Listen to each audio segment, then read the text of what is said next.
What's up, everybody? Welcome to the Pick Six Podcast, CBS Sports Daily NFL Podcast. I'm Will Brinson. I'm your host, and this is our Week 7 recap of Sunday's action. What a wild day of football. Woo, man, I hope you were able to sit down, get comfortable. You've been even more comfortable if you were enjoying some Express. And this episode is indeed sponsored by Express. Express is all new and all about you with a fresh assortment of casual, versatile, and super comfortable styles. Find out more about Express and their exclusive offer for Pick Six Podcast listeners later in the show. First, we're going to get to, you guys won't believe this, John Breach, Ryan Wilson joining me. What's up, fellas? I can't believe it's week 7. It feels like week 77. Are you serious? It feels like week 3. I feel like this season has flown by. Really? I don't know why that make it feel like week 3. You feel like it's going too slow? Yeah, because he's driving to Connecticut every weekend and spending. Well, that's not the bad part. The bad part is I end my weekend trips to Connecticut with you two buttholes at 3 a.m. The reason that we're recording this podcast later, and so I do radio with my buddy Adam Gold locally, and I do with Darren Smith out in San Diego every Monday. And every Monday, both of them are like, "Okay, listen to the show this morning." 90 minutes, huh? At 1 a.m. What are you doing? Why are you doing this to yourselves? Well, we're here to recap the entire week. We're going to try and keep it tight because the Seahawks and Cardinals 37-34 winner for Arizona in overtime ran really late, and we started recording this around 1 a.m. We might spend 90 minutes just talking on this game, to be honest. That's how nuts this was. It was bonkers. It was, why can't the Seahawks play a normal game? Why can't they just play a normal game? Here's just one thing. That game got so crazy over the final almost 40 minutes is that the lead isn't DK Metcalf ran down Budda Baker to save a touchdown, which at the time they didn't even score. If you're watching on YouTube, you can see Brinson trying to focus on his face. My yeah, there you go. Chance. But it was an amazing play.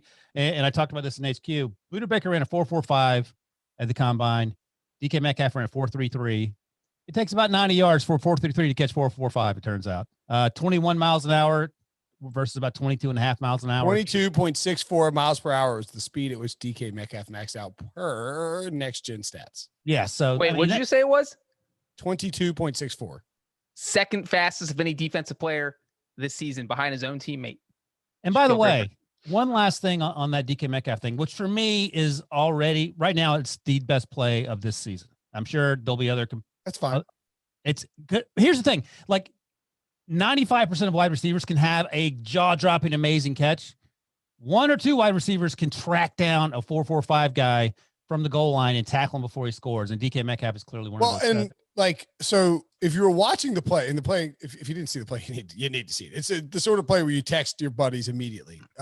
Russell Wilson is attempting a pass. DK Metcalf is running a crossing route from left. Pass wasn't even intended for him. No, it wasn't. And Budda Baker jumps a route. And I mean, he scoops it, and you can almost see him smiling because he knows that he's waltzing to the end zone because it's not like he picks it and has to turn around. He jumps the route and he's just running towards the end zone. He's gone. He's scoring. It's over. And all of a sudden, DK Metcalf looks like he is on some kind of turbo booster flying up, tracking down. And you knew the entire time, he's walking him down. And he is A-Train on Compound V. I got yes. That's a great comp. How are you loving the boys? I know. It's great. I don't get sidetracked. I finished the second season. It's incredible. I know. I saw it. Wilson literally started this podcast off, by the way, by telling us not to get sidetracked a single time and that he would glare at us. And the first person to throw the podcast off the rails is Wilson himself. And then he threw out the boys reference. I wasn't going to just spin wildly out of control. Like it was a squirrel or like it was a hummingbird flying around my office or something like that. By the way, I once actually had a hummingbird in my house and successfully made You know what this was like, Brinson? This was like watching Bleep run you down. This is like watching Bleep run you down when you guys were in that 40 in Fort Lauderdale that one time. I don't think he ran me down because I never had a lead. Right. This is like Budda Baker with a 10-yard behind the start of I mean, look, that sparked tons of memes, and it's hilarious. And it should be going on for a while. Debo did his normal, here's my relationship or like a possible relationship. My commitment issues, which nobody actually thinks Debo has, but it is funny. And I pointed out to Pete Briscoe that it's me walking him down in ATS picks. By the way, 10-3 against spread this week. Seahawks and Cardinals ruined. Yeah, you went 10-3 too, Ryan. Ruined my perfect week straight up. But what is the craziest moment? Because I mean, I would almost suggest that it was Cliff Kingsbury attempting a 41-yard field goal on second down in overtime. Well, Breach is a special teams guy. Breach, go ahead. All right. I will say that I can't defend that exact moment, especially after icing his own kicker. But I will say that kicking a field goal on not fourth down in overtime is it's not common, but it happens. And here's the thinking is that if it's a bad snap, then the holder's just supposed to spike it and then you get to run another play. So you basically get a redo, and in overtime you want that because you don't want the other team to take over and then only need like 20 yards to get a first down. So, but usually a team, if they are going to go that strategy, they do it on third down. Cliff Kingsbury, not only did he do it on second down, but he did it after they lost 5 yards on a play. So you just made the kick harder. You still have 2 timeouts, and then you iced your own kicker because the play clock was about to run out. So that was a crazy play. And if I was Kingsbury, I would have run at least one more play because you could do anything you wanted. And you know, you've been going up and down the field on the Seahawks. You get 5-7 more yards. It becomes an infinitely easier kick. And then, you know, how can you look your kicker in the eye when he nails the kick and then you call timeout and then he misses? So you iced him and kept him from getting closer. If the Cardinals would have lost, that would have been an awkward post game for Zane Gonzalez and Cliff Kingsbury, but they didn't. So it didn't matter. The Seahawks had the ball up 10 with a 2nd and 1. And it was over. That game was over. With 6 minutes to go. I don't know how they lost that game. That's a bad loss. I know how they lost the game. And here's the thing. And I was actually thinking about this. So going into this game, it was clear to me that the Seahawks were the best team in the NFC. Eric Casillas, the host on the Sunday nights for HQ, was beating the drum for the Buccaneers. And I wasn't quite ready to go that far. Here's the deal. If Russ Wilson isn't at A+ level, that defense ain't helping you out. The Seahawks defense is bottom 5 in the NFL. And that might be being generous. Russ was at A-, B+ level. He had a huge game. He had those 3 really bad interceptions, one almost in the end zone, the other one to Pat Pete in the end zone. And Russ at that level is good enough to win for a lot of teams. It ain't good enough to win with the Seahawks defense. That defense didn't lay a hand on Kyler Murray. That's a problem. He had 50 dropbacks and he wasn't sacked. That is a huge issue. And here's the other thing. And I'm now all in on Tampa Bay. And we can talk about them more when we get to them. Their schedule is amazingly. They will be favored in 8 of the 9 games remaining on their schedule. Number one. Did we talk about why everybody should bet? Debo, did I mention this at all? I hope I did. Yeah, we talked on our Friday night podcast, just me and you, about the Bucs and you laying money on them plus 500 to win the NFC, and then maybe sprinkling some on them plus 1,200 to win the whole thing. I was just making sure. I don't like to make an actionable item and not provide the advice. No, you were right on that away after they Sunday B. So that was one thing. The schedule is incredibly easy for the Buccaneers going forward. Number 2, if Tom Brady has a B- game, that he has that defense. And that's a huge difference maker. So Russ has to be at his best every single time he takes the field. He was B+, A- tonight, whatever, and they lost. Yeah, it wasn't. The Cardinals were. I don't know if the Cardinals were good. Yes, they were. They were good. Okay, right. They scored 10 points in the final 6 minutes. They played well in overtime. Kyler battled. He got after. Like I was wondering. I actually asked B-Mac and Scott Pioli both. Did you see Kyler yelling at, I think, number 85, that random tight end guy who failed on the block, and Kyler was jawing at him on the sidelines, and Pat Pete had to actually calm him down. And it looked to me sort of like Kyler was being a jerk. And B-Mac and both Scott Pioli both said they had no issue with it. It's showing leadership and that type of stuff. So it wasn't the fact that he was necessarily being a jerk or whatever. But he played well. He ran well. Didn't take big hits, which is the thing we're sometimes concerned about with him. They won that game. The defense played better than the Seahawks defense. Well, their defense is just better than the Seahawks. Now, I mean, like it sucks because you would think that if this team can go on a deep run, that you would probably need Chandler Jones. But Budda Baker's awesome. Byron Murphy's coming along really well in his second year. Isaiah Simmons even made a play tonight. Isaiah Simmons played 3 snaps and had an interception. Hassan Reddick is having an enormous contract year. He's going to get some kind of stupid. By the way, Hassan Reddick was the same guy that who was the guy they fired after 1 year? It's Steve Wilkes. Steve Wilkes wanted to get rid of Hassan Reddick because he wasn't fitting into what they wanted to do defensively. So it makes me think that's. I mean, it sounds like we're fawning over a defense that pitched a shutout. Let's not. The Cardinals gave up 572 yards of offense. So it's not. I thought this was all. It was a shootout. It was an offensive game. Kyler Murray was the reason they won. He made. When he was laughing when he was throwing that pass to DeAndre Hopkins, that was amazing.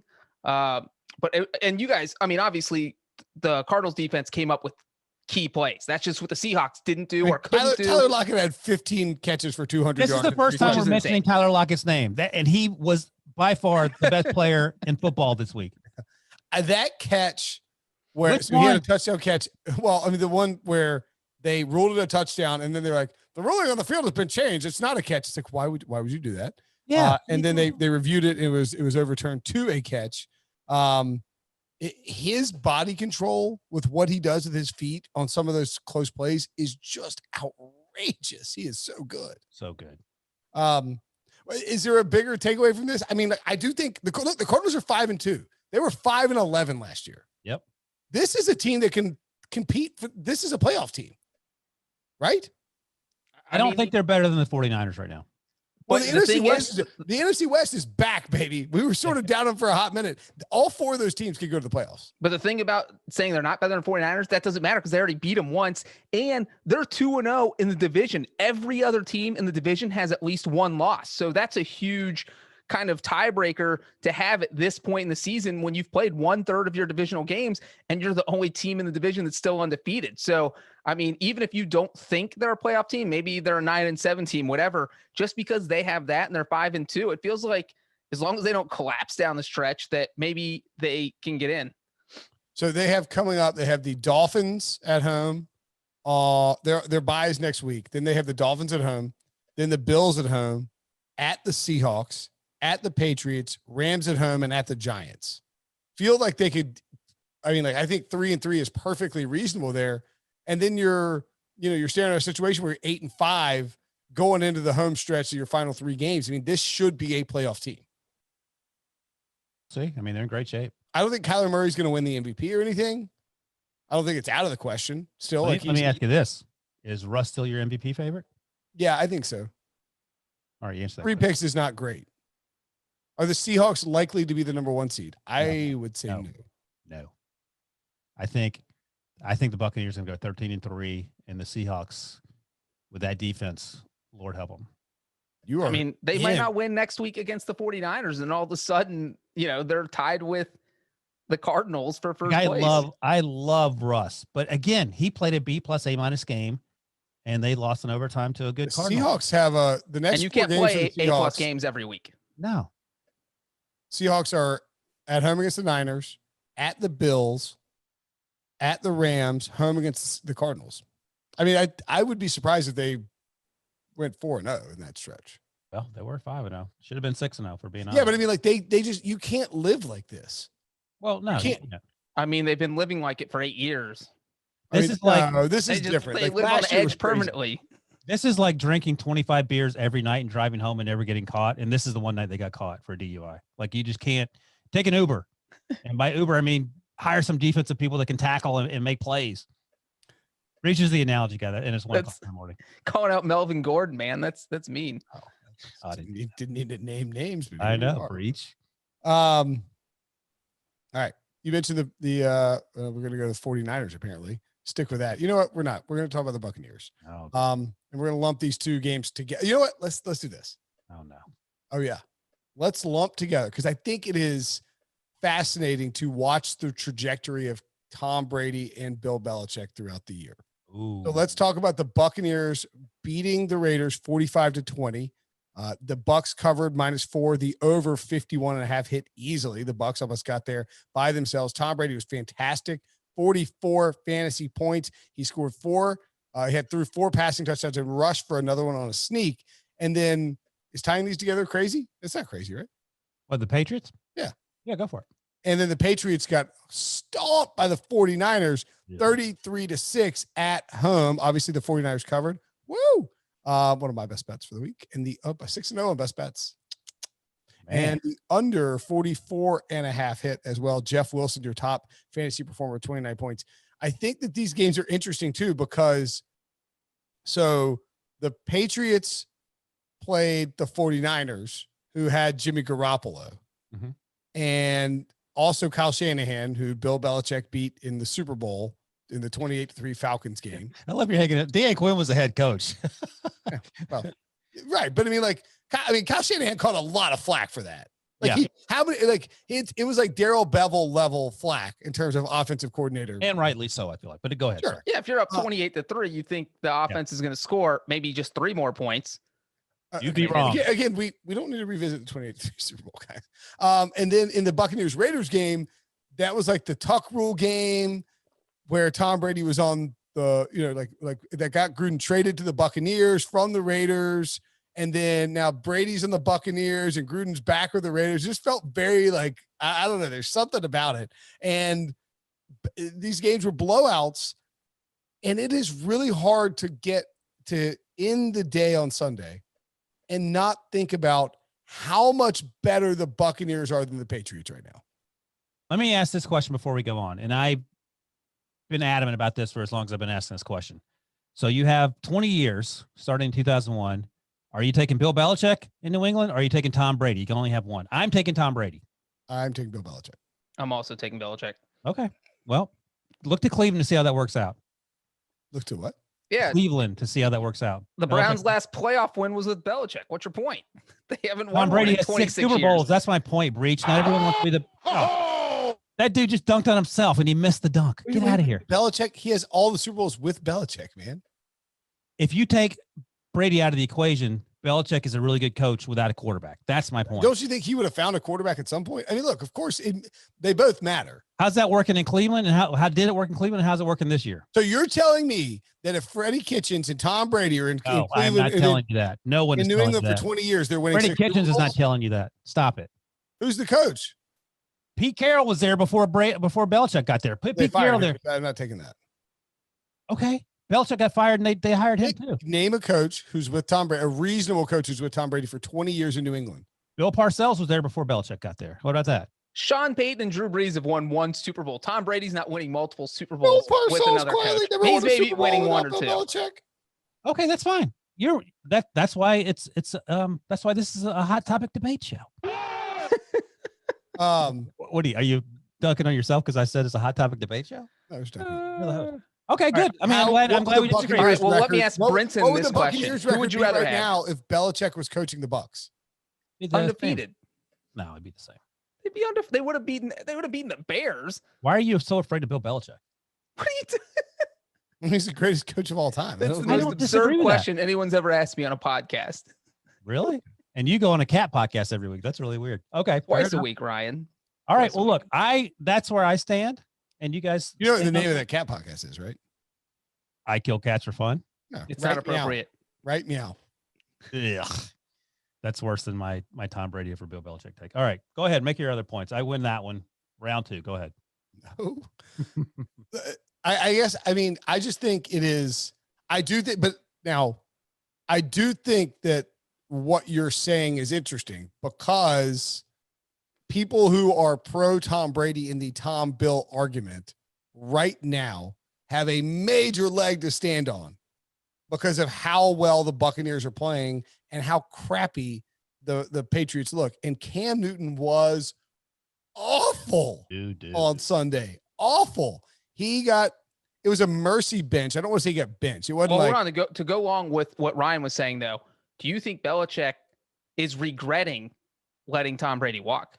He has to be. In his heart of hearts, yes, but I get the sense like he wanted, just like Tom Brady probably did, wanted to prove that he doesn't need his quote-unquote better half. Both of those guys probably had that same thought. I'm just speculating. I have no idea, but it wouldn't surprise me. I think Belichick believed that he was letting Tom Brady go a year early rather than a year late. Right. And I think that he is cold and calculating enough that he is not bothered by his decision. Like, I think he's like, well, I probably made the wrong decision, but I think long-term it will be right for us. You want to hear my conspiracy theory about this season going south for the Patriots? I think the Patriots are going to lose twice to the Jets to keep the Jets from getting Trevor Lawrence. I mean, that's my. I mean, the whole Belichick is tanking to get Trevor Lawrence conspiracy theories. They don't hold weight because this team is trying, and like they had they had Brian Hoyer like almost beat the Chiefs, so it doesn't hold weight. But I do think there's like when people do projections, right? Projections are nothing. I saw like Mike Florio was complaining about projections. Like, so they're basically a guess, right? It's like, yes, that's what. I mean, how many games going to win projections? No, like you're doing like win probability. Like it's not a fact. It's you're taking it's an educated guess. Right. I think Bill Belichick looked at the season and said, okay, here are the likely range of outcomes. And I don't think he's bothered by I don't think he wants to lose 12 games or 14 games, certainly, but I don't think he's bothered. I think he knows it's in the range of outcomes. You know what I mean? To reach this question, does it eat him up more that Brady's succeeding while the Patriots are currently floundering? It has to be. Right. It has to bother him. Because if the Tampa Bay Buccaneers were 0-6 or whatever they are, you'd be like, yeah, okay, I get it. He'd be laughing it up. He wouldn't. He'd be like, I made the right decision, even if the Patriots were 1-5. After the season, we're like, oh, Belichick's getting the best. After the first game where he looked like crap against the Saints, or not great against the Saints. The Patriots came out hot, and Brady looked awful against the Saints, and now Brady looks awesome, and he's fitting in perfectly with Bruce Arians' offense. He's slinging the ball everywhere. They now are running the risk of bringing Antonio Brown in, as we did on the emergency podcast without you two fools. But Cam in this game, 9 of 15 for 98 yards and 3 picks. Is it possible that Cam is feeling the after effects of COVID-19? Breach, you're the doctor. What do you think? I got my medical degree online, Ryan, so I don't know if that counts. But it almost seems like maybe he took a few hits in practice because his accuracy is going back to last year-ish Panthers. I mean, he only threw 15 passes, but when you're only completing 9 of 15, it's almost like your coach is afraid to be throwing passes because you're throwing the ball to the other team and you're not throwing it to your receivers, which is the point of throwing passes. So it almost feels like Belichick's just a little bit worried about Cam Newton, whether that is from hits he's taken, whether that's from COVID, I don't know. But we're talking about, a few weeks ago, this same Patriots team was 1 yard away from beating the Seahawks. This same Patriots team beat the Raiders by annihilated the Raiders by 2 touchdowns. And now they have just gone in the tank since then. And it does seem like it's coincided with Cam, whether it could be practice time too, because they put new game plans in every week more than most teams. He is a quarterback in his first year on a new team with a very minimal offseason, coming off multiple injuries. But the multiple injuries thing is the most important thing to me, because remember, he was drafted right after the CBA. He had no time with the Panthers and came in and balled out immediately. And one of the things I always say when talking about Cam Newton recently is like, he's not in his MVP form. That was 5 years ago. That was literally the 2015 season. A lot has happened in NFL years. That's dog years, basically. That was 30 years ago in NFL years, and he is not anywhere close to that. And one thing quickly, I don't remember the third interception, but the first one was terrible to Fred Warner. He threw it right to Fred Warner. The one that went off Julian Edelman's hands was behind him. I don't know where you go from here other than what we said previously, that maybe Belichick has embraced the idea that they're not very good. And he went deep on one that was I will say this too. I do think that one of the things about this particular Patriots team, like they're not good. They're not great. Like they're definitely not. They're not good. Well, here's the thing. Just quickly, we're talking about the Seattle Seahawks defense. This Patriots defense was top 3 last year. Sure. They're replacement level. They're 15th or so according to Football Outsiders coming into this week. That's going to change. They couldn't beat the friggin' Broncos last week when in the last 3 drives, fumble, interception from Drew Lock. When's the last time Belichick lost 2 games at home in a row? They haven't started this slowly. All my rundown, I just missed it. They haven't started this slowly since 2000, Belichick's first year in New England. When Tom Brady, by the way, 3 straight games for the first time since 2002, when they had a 4-game losing streak. By the way, I'll say this though. Look about the Patriots in both the Broncos game, sort of, but definitely in this game. The 49ers jumped all over them early and got out to a lead. And New England is not going to come back. Like they're not going to stage furious rallies from it down 18 points. That's not what this team is built to be. They don't have a lot of good weapons on offense. A lot. They have zero. They have nothing. I mean, like this. Kobe Myers was a big target, and I think Demir Bird was up there in terms of receptions. You're not going to win that way. They had the leading receivers were Jacoby Myers. That's what I just said. Yeah. Four catches for 60 yards. Rex Burke had 3 catches, 35 yards. Demir Bird, 1 catch, 16 yards. Edelman, 1 catch on 3 targets for 13 yards. And it was Cam Newton's 3rd interception was to Edelman. Yeah. And that was his 2nd target of the game. I just don't know what the offense is. It's very hit or miss with this team. I bet they beat the Bills next week, though. I was going to say, Brinson, the funny thing is that 2 weeks from now, they could be in first place. Their next 2 games are the Bills and Jets. And then the Bills' next 2 games are the Seahawks and whoever they play this week are the Patriots. The Patriots and the Seahawks. Yeah. One other thing from the 49ers side of things, I don't know if it's intentional or not, or just game planning, but I thought it was pretty funny that they leaned heavily on Deebo Samuel in both receiving and running the ball. The same Deebo Samuel that was drafted well after N'Keal Harry. I was trying to say that. Like, I think it's like this is a revenge game for Deebo Samuel too before the game. And look, Jeff Wilson probably going to be gone for a while. Not serious. They said with Jeff Wilson, and also Deebo. No, I think they said maybe a high ankle sprain, maybe something. Oh, that's 4 to 6 weeks. But his season's not over. It looked bad. Right. Yeah, I mean they need Tevin Coleman back. They can plug anyone in there to run the ball. Clearly, they could have. I don't know who's the kicker in San Francisco. Breach. Robbie Gould. Oh yeah, let him run the ball. He get 100 yards. They're 4-3. They fought back to the spot. Very good situation for them. This is they blitzed the NFC East. Dealt with having to play. Oh no, that was the Rams. Sorry, they blitzed the New York teams. Dealt with having to play in MetLife for back-to-back games. Got blown out by the Dolphins at home and responded in a big way, beating the Rams and the Patriots in back-to-back games. Really quickly on the Raiders and Buccaneers. The Bucs are awesome. Look at their schedule. Awesome. They have one tough game left, and it's at home against the Chiefs. That is it. Saints is not an easy game. They still have another one against the Saints. One against the Saints. Okay, that's at home. That's in Tampa Bay too. So 1.5 games, I'll say. Yeah, they got to play the Panthers again. Who? Panthers. Okay. They should win that game though, right? I mean, let me ask you this: how many games are they not going to be favored in? Well, you can make all the faces you want. They're 10.5-point favorite to the Giants. They'll be favored at home against the Saints. Favored at the Panthers. Favored. I don't know what the line will be for Chiefs-Bucs. So right, one game potentially they'll be dogs in. That's where we're at. They're in a good spot. Yeah, that's what I'm saying. Yes, of course, Carolina can beat them. Carolina's a surprisingly good football team, but I mean, let's be real. If you can get odds on them, just to reiterate it, if you can get odds on them to win the NFC, go take it. I love 500 to 1. It's 5 to 1. Sorry. No, yeah. You just can't. 500 to 1 would be lovely. Well, the Falcons are 500 to 1, Ryan. I love that. Yeah. If you want a 500 to 1, they're plus 375 to win the conference at William Hill right now. They're 8.5 to 1 to win the Super Bowl. They were 10 to 1 when we recorded that podcast on Friday night.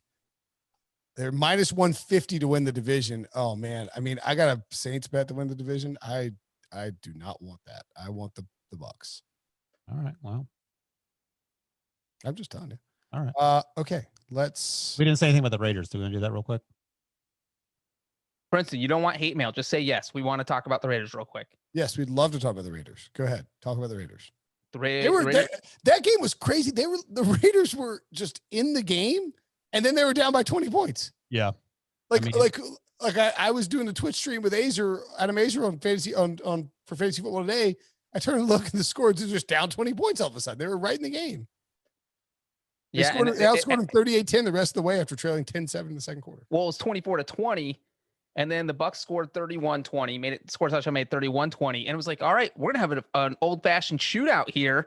Can Derek Carr, keep dicing up the Buccaneers defense? And then he got picked off the next possession after that 31-20, and then the Buccaneers scored again, and it was over. There's no way they were coming back. The takeaway for me in the second half of that game was the Bucs defense in particular. I don't know if you guys saw the highlight of Devin White missile tracking down Derek Carr. Just find it on Twitter. Devin White hits on Derek Carr. It is like a heat-seeking missile, and he blows him up right next to the sideline to the point where for a heartbeat, you thought maybe Derek Carr was hurt. He popped up and was okay, but it sort of set the tone of the second half for just how good that Bucs defense is and how quickly that game changed. Devin White, the first player in Buccaneers franchise history with 11 tackles and 3 sacks in a single game. And I mean, the Buccaneers are not a great franchise in terms of history, but they had some defenses, a defense that won a Super Bowl. That is a very impressive statistic. All right. Phew, man. All right. So, look, you spend all day laying around your house, trying to work, trying to watch football. I know that's what I'm doing. Mm-hmm. I gotta exude confidence, exude professionalism, and deep down inside, I need to be comfortable. So that's why I put on Express, and I know I'm going to have a good day because I can get compliments while feeling comfortable. Some days we do this podcast at 9 a.m. and some days we do this podcast at 2 a.m. It is literally 1:23 a.m. right now. If I was wearing like a suit, I would go take a bath with my toaster. No, instead, I could be wearing sweats or feel like I'm wearing sweats, but I'm actually wearing Express. And no one that sees me on CBS Sports HQ or on the Pick Six YouTube channel or out and about in Raleigh knows that. So check out what Express has to offer. You, Pick Six podcast listeners, can get $25 off your $50 purchase from Express. All you have to do is text the word football to 397-737, and you will get a $25 off coupon on a $50 order. If you listen to the podcast, you like the podcast, why wouldn't you like the comfortable clothes? So send the text, get the order. Go do it right now. All right. Steelers, Titans, Steelers 27, Titans 24. Steelers cover +1. 50. Oh, the over. Tough beat if you had the over, because your boy Big Ben threw a back-breaking pick in the end zone that that should have allowed the Steelers to kick a field goal. They didn't. And then Steven Gostkowski misses a field goal to send the game into overtime. A.J. Brown was your top fantasy performer with 21 points. Deontay Johnson had 20. Ryan Tannehill had 20. What is your confidence level in your Steelers, Ryan? They blew the doors off the Titans in the first half. I mean, it 27-7 or something, 24-7. I think they were smashing them, and it was actually worse than that. And we've seen this from the Steelers, and typically it happens earlier in the season. They took their foot off the pedal, and usually against worse teams, the Titans are legit a really good football team. But the Titans hung in there. I will say they shut down Derrick Henry, and if Derrick Henry doesn't work, it makes things tougher for Ryan Tannehill. We know the Titans' defense isn't very good. We've talked about that in the past, and they weren't very good in that first half. They made some opportunistic plays on those turnovers. The turnovers weren't bad. I've been the one you mentioned, the Juju. It was ill-advised. Juju had a chance to catch it. It was a sort of popped up in the air, had another one pop up in the air as well.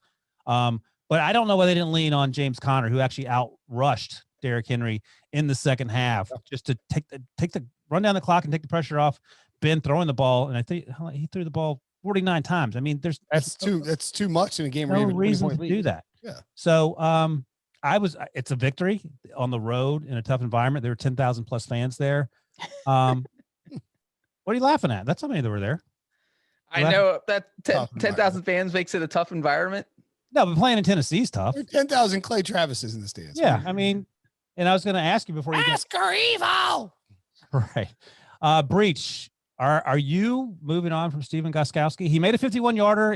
He striped it, and then he honked a 41-yarder, I believe. Obviously, his time expired.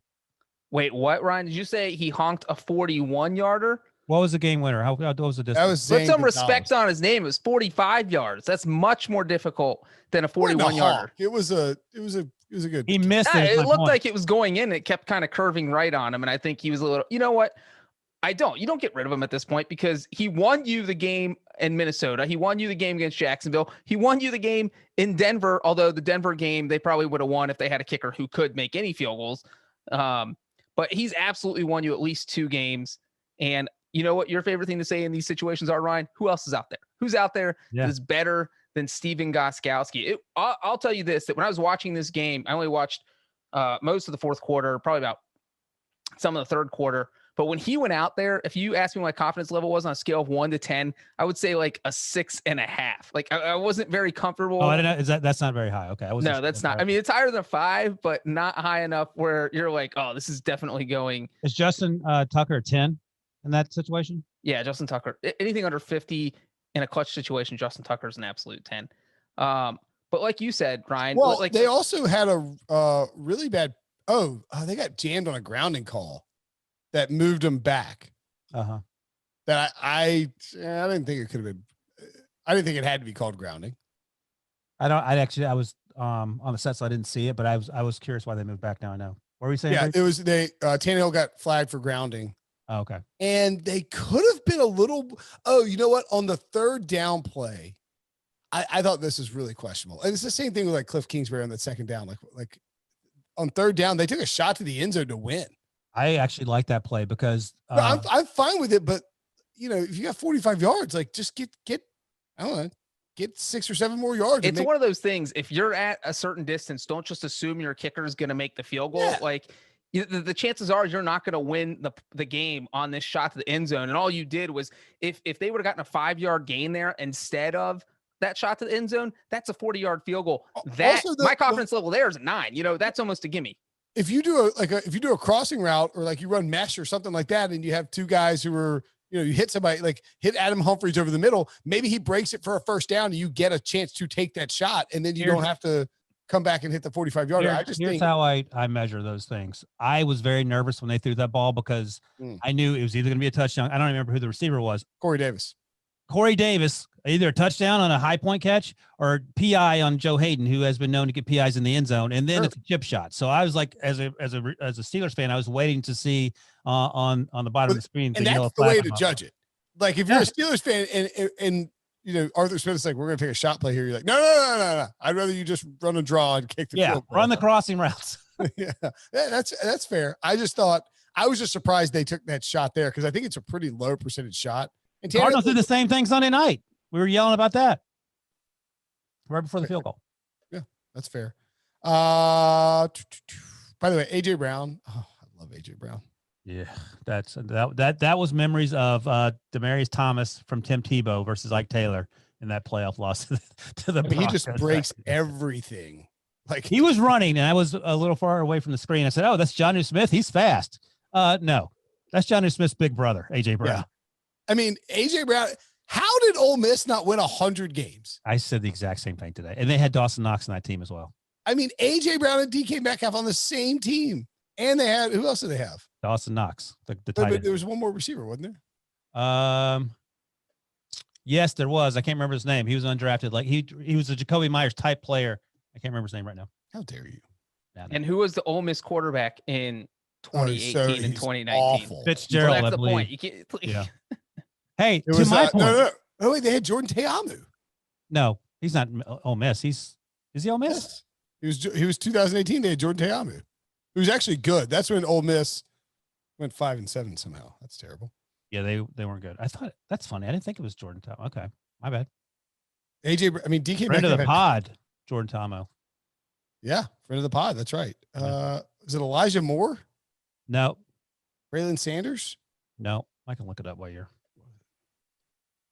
We're doing great on time, and I'm going to no. You know what? No. Don't even. We're not even going to talk about it. Moving on. We're doing great on time. We're not going to derail it with Ole Miss. Just discussions about Ole Miss wide receivers. And the Steelers are the final undefeated team in the NFL. 3 of the past 5 years, the final undefeated team has ended up in the Super Bowl. Hey, so do you think it's good or bad for me that the Bears are the current number 1 seed in the NFC and the Steelers are the current number 1 seed in the AFC? It's good for your social media. Good job with the self. DeMarcus Lodge, Debo nailed it. That's who it was. DeMarcus Lodge is the Jacoby Myers clone for me from that Ole Miss team. Speaking of disastrous preseason choices, the Washington football team beat Breach's Super Bowl team, the Dallas Cowboys, 25-3. 25-3. The Cowboys smashed them and literally knocked Andy Dalton out of the game. It was a scary, dirty hit by John Bostic. It's disgusting. There's no place for it. Andy Dalton had given himself up. He lowered his head. I hope they ejected him immediately without question. Good for the NFL for doing that. Good for the referees in charge of the game. I hope that they suspend him one more game. And I think John Bostic felt bad afterwards. I will say this. I thought that, and it was terrible. Redskins players were yelling at him. It was hard. It was hard to watch. I think Andy Dalton slid a little late, but even still, you can't go at the quarterback. You just know it. Don't do it. Aim for his midsection. I don't know what to tell you, but I mean, what are you doing? It doesn't make any sense. I mean, he went there like a torpedo with his head directly aimed at Dalton, and Dalton was like kind of diving forward. Bostic literally could have pushed him down. Right. Also, it wasn't close when that happened, right? No, they were getting the doors blown off. I mean, like the Cowboys never had a prayer. Right. Let me ask you guys this before Breach follows up with something probably more interesting and probably weirder. No, probably about Andy Dalton. Cowboys are the worst team in the division. Are they the worst team in the NFC? Are they the worst team in the NFL? I mean, would you? No, they're not worse than the Jets. And I would like Breach. Who wins against the Cowboys if the Cowboys face the Bengals? Oh, the Bengals win probably by 2 touchdowns. Okay, so the Jets are the worst team and the second worst team in the Cowboys, and I'm not even joking. Well, and I absolutely agree with that because you look at the other 1-win teams. The Cowboys have 2 wins. Cowboys don't 100% beat the Jets. But if you look at the teams, they don't. If you look at the teams who the Cowboys beat, the Falcons and Giants, if they played them next week, I think they would lose to both those teams by double digits. Like, that's just how bad they are right now. They're terrible. And look, you can, again, with the injuries, I get it. The offensive line is in shambles, but I think it points to a couple things. You can't blame injuries because you hired Mike McCarthy, and I think he's the bigger concern. And number 2, Dak Prescott is really important to this team because Andy Dalton is coming into the season. We all agreed he was a good backup to have. We thought the Patriots maybe should get him or the Bears. He didn't have a chance because he can't run for his life like Dak could until, of course, he got injured running for his life. Yeah, this was a sad game for me. I told Brinson I'm off the Cowboys bandwagon, so you guys won't have to hear me talk about them. And watching Dalton get injured was tugging on my heartstrings. Who deactivated the brief spot? Our tarnation. Jerry Jones unplugged me. That's it. I can't watch this team anymore. I'm watching their whole games, trying to convince myself they can still win the NFC East. They can still get to the playoffs. And if they get to the playoffs, they could get to the Super Bowl. I'm all off that. I won't bring it up anymore. This team is horrible. Like, they are garbage. It's painful to watch them. I mean, this game would have been worse if the defense didn't somehow miraculously make a goal line stand on Washington's first drive that ended up leading to the Cowboys getting safety anyway, so it almost didn't matter. That was awesome. All right, without looking, where did is it Brandon DiNucci? Where did he go? No, it's not. I would have known his name if you hadn't said it. You know where it goes, so don't spoil it. I want to see if Breach knows. Ben DiNucci. Literally no idea. You give me a hint. It's in the state of Virginia. So where do you think he went to school? Oh, actually, I don't know the answer. School? No, it's a FCS school. Sorry. FCS. I don't even know if I can think of an FCS school in Virginia. Our former boss, Jamie Matra, that's right. There. Yeah. James Madison. Yeah. James Madison. That's right. I mean, I should have known that the Dukes. You know what's annoying is that now there are 7,000 articles. It's like, who is Ben DiNucci? Right. Cowboys quarterback. It's like Cowboys quarterback who's going to lose to Debo's Eagles next week. Right. I mean, the Cowboys could still make the playoffs. No, Breach just told you. Brenton, don't try and get me back on the bandwagon. It's just not happening. The bandwagon crashed into a burning house and everything's on fire right now. The bandwagon crashed into a fireworks store. Just everything exploded. By the way, don't be the guy that tries to will 9 wins on the Andy Dalton led Cowboys. Don't be that person. Just take the medicine. They're done. And then apparently what happens if Ben DiNucci beats the Eagles? Apparently CBS also did a who is Ben DiNucci story too. Points out. Of course we did. I'm gonna say real quick, Washington, are they legit contender to win this division? They looked pretty tough. Their defense is so good. Not legit. They have such good pass rushers, and that's all you need in this division because Carson Wentz is like a straw man that breaks if you hit him. Daniel Jones fumbles if you hit him. And the Cowboys don't have anybody on their team. The Washington football team can win the division. No. Yeah, yes. I think they could. It was 55% coming in that the Eagles going to win coming into this week. I think it was something like that. The division winner breakdown. Right. Washington is a half game out of first place, and they already have a tiebreaker over. Yes, they have a win on the Eagles already. Here's my argument for why I'm still all on the Eagles. Carson Wentz, better than probably anyone in the NFL, knows how to play with, number one, receivers he just met 5 minutes before the game started, and number two, with a patchwork offensive line. He's been doing that for a year and a half. Obviously, Andy Dalton's not accustomed to doing that, and that's a huge problem. Daniel Jones, it just fumbles every time he gets the ball. And Kyle Allen played okay, but I mean, he ain't leading the team to the division. I mean, we're talking the Washington Football Club at this point. I will say this. I deeply regret not betting the Eagles at plus money to win the division. That was a mistake. You're busy trying to dunk on Debo. What? Still time.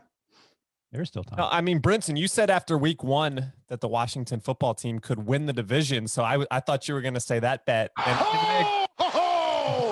I agree with Ryan. You know, I'm peacocking around with these 2-4-1 Philadelphia Eagles right now. Home playoff game. I feel like they're going to win a playoff game at this. They're minus 165 to win the division. There you go. I'll say the team that I think I'm most afraid of, if that's the right term to use, is Washington in the division. I'm much more afraid of Washington than New York or Dallas.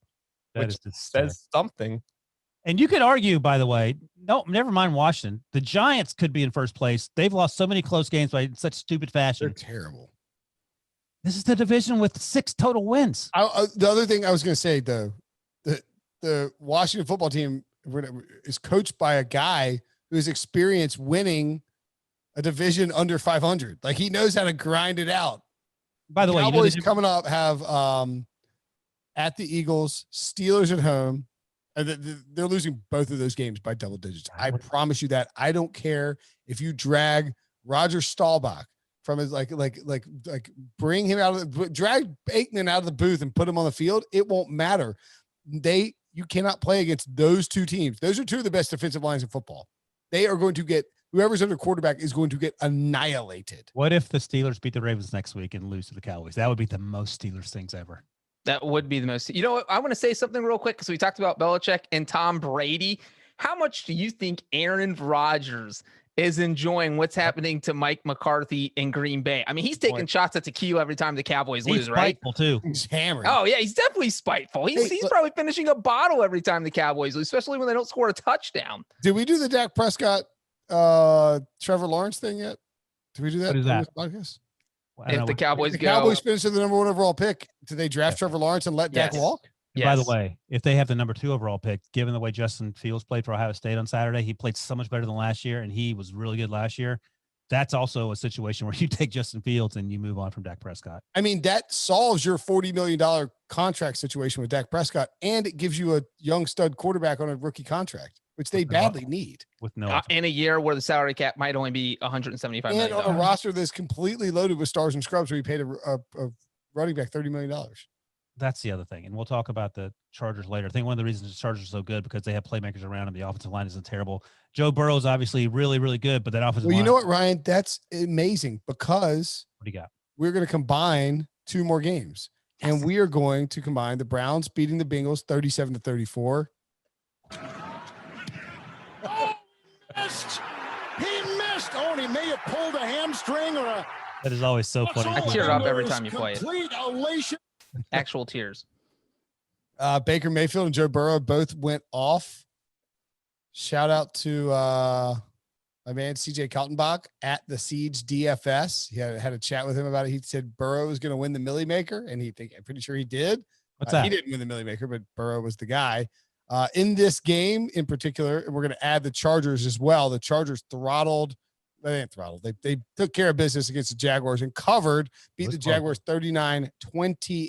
The over in both of these games hit easily, like halftime. The Bengals +4 covered thanks to a missed extra point by Cody Parkey for the Browns after Baker Mayfield threw a dime. And of course, the Chargers by 7.5 covered. Herbert was awesome. Baker was awesome. Burrow was awesome. Odell Beckham potentially lost for the year with what is reported to be a very serious knee injury that he suffered on a awful chasing down Baker Mayfield threw an awful interception, and Odell Beckham chased down the defender, and he suffered the knee injury. And then after that, Baker locked in and threw 5 touchdown passes, was lighting it up. Harrison Bryant had a big game.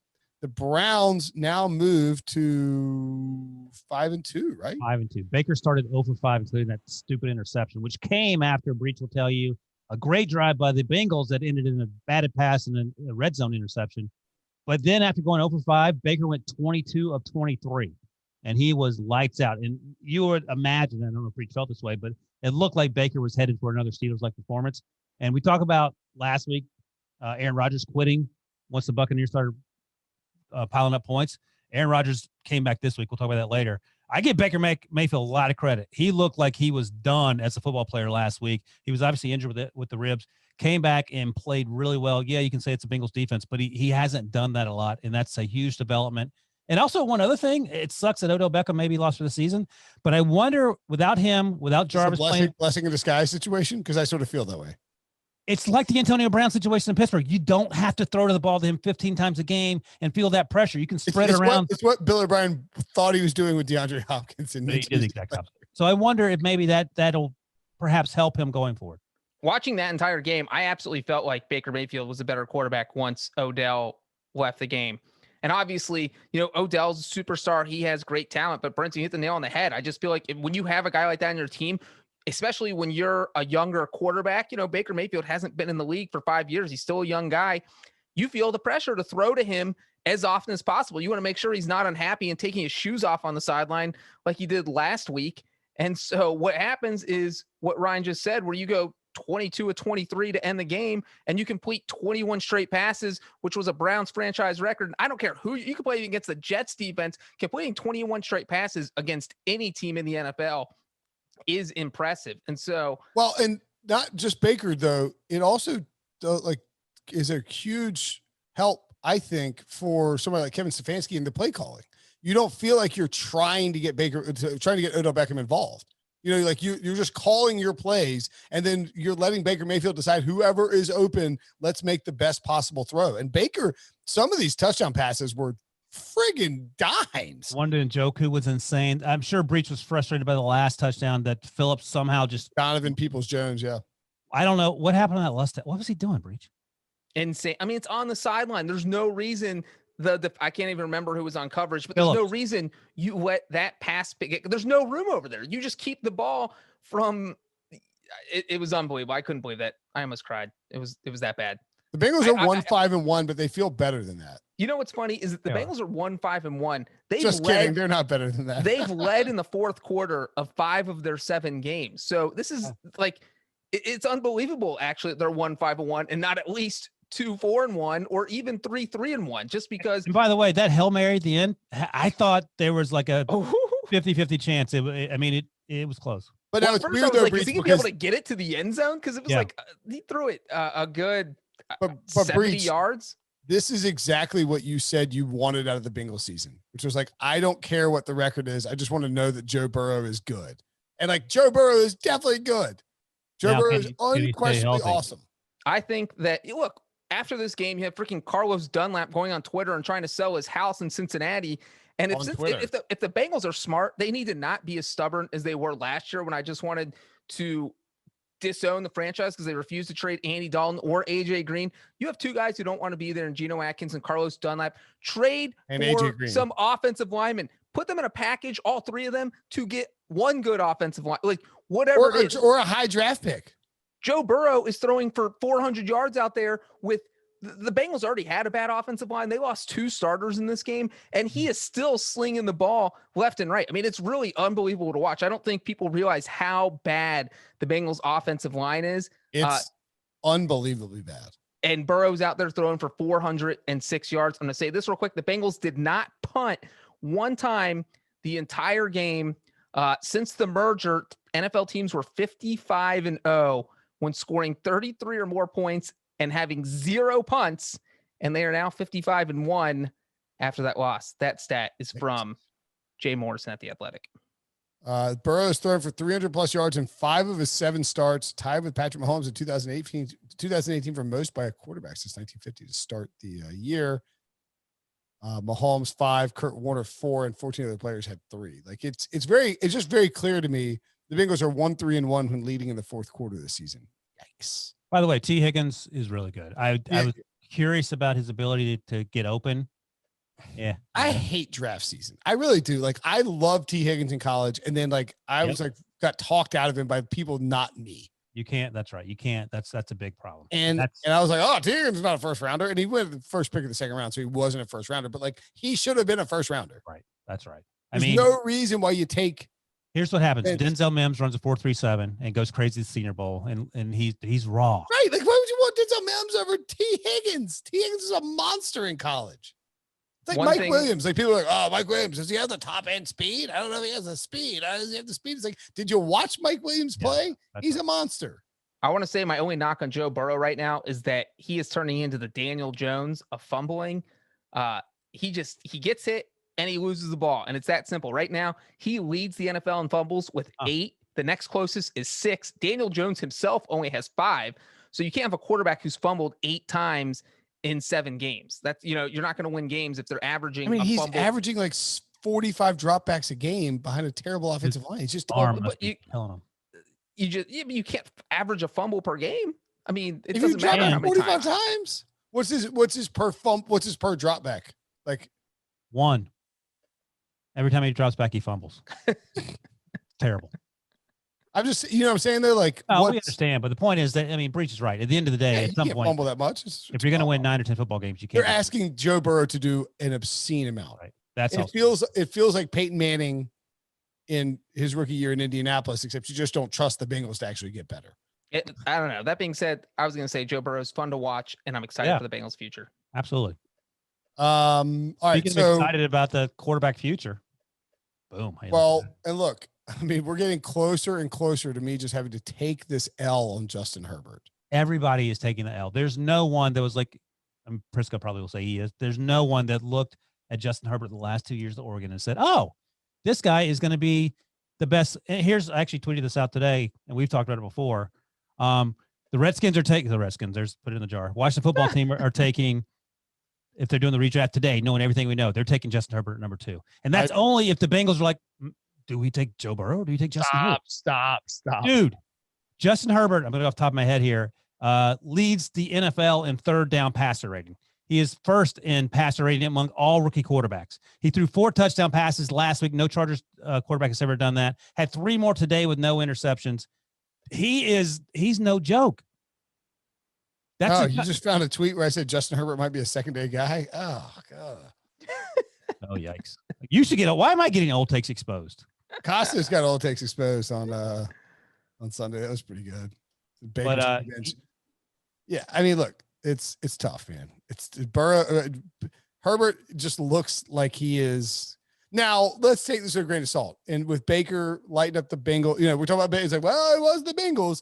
The Jaguars are next level terrible in defense. He's played this way every single week. If what's his name? Trevor Lawrence plays this way next year over the first 5 or 6 games, you should be elated if you're the Jets, assuming that's where he ends up. Devo, stop trolling me in Slack. Devo's just trolling me about draft stuff. Jake Fromm. Whoops. Ouch. Ouch. People can't even hear. You don't even know what's happening. Like, what is Brenton talking about? Devo's just trolling me in Slack, giggling. Brenton picked Jake Fromm as the first overall pick. I think. I like Fromm. You know who might need a quarterback in the draft next year? Jacksonville. Yeah. Minshew stinks. Well, there's conversation that your guy might have replaced him if he didn't play semi decently on Sunday. There was a lot of chatter that Mike Glennon might step in and replace him. Yeah. Herbert just makes big throws. He just makes big throws. It is crazy when you watch how he played in college the last 2 years. It doesn't make any sense that it's happening. Maybe, and Brady Quinn mentioned this at points during the draft, the run up to the draft. Maybe it's just the offense that he was in with Mario Cristobal. Maybe that's it. But it's like night and day. Now look, it's not like this offense is like next level for the Chargers. Well, Keenan Allen, Mike Williams, who you mentioned, Hunter Henry, Eckler's coming back. They have Josh Kelly, who they drafted, so they have the weapons, and that clearly helps. But I don't think their offensive line is great, but he is doing so much. And you mentioned those throws. He has the most passing yards in his first 5 starts in NFL history, behind only Cam Newton, ahead of Mark Bulger, Andrew Luck, and Patrick Mahomes. Mark Bulger, throwback. Bulger was lighting it up for the Rams week. Yeah. Day 3 pick. The Chargers could easily be like 5-1.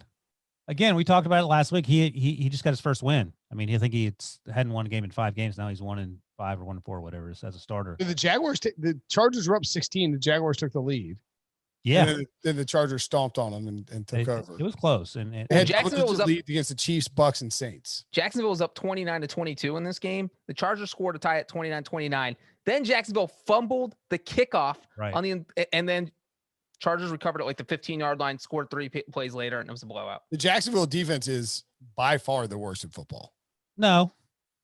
We just talked about the Cowboys, and we just talked about the Seahawks. Jacksonville's worse. Ryan, Jacksonville has given up, 36.7 points per game their last 6 games and 495.2 yards per game. Is that not good?